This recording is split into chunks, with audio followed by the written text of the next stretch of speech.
15 milioni di euro di fondi europei per assumere a tempo indeterminato disabili e disoccupati di lunga durata. In Sicilia arriva il bonus assunzione rivolto alle imprese contro l'esclusione del mercato del lavoro di due categorie spesso messe da parte.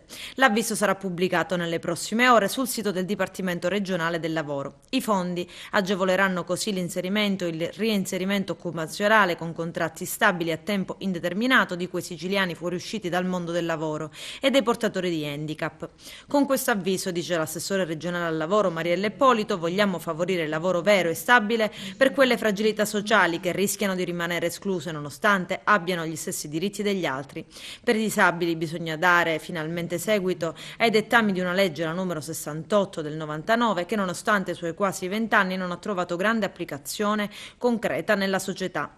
Per i cosiddetti overante invece auspichiamo di abbattere definitivamente il senso di smarrimento che avverte sulla propria pelle una fascia generazionale né troppo giovane per uscire dalle numerose agevolazioni pubbliche, né abbastanza adulta per affacciarsi alla meritata pensione. Il contributo ha un valore finanziario massimo di 8.000 euro annui per ogni lavoratore assunto a tempo indeterminato e può essere erogato per un periodo di 24 mesi a partire dalla data di assunzione nel limite massimo di 14.000 euro nei 2 anni.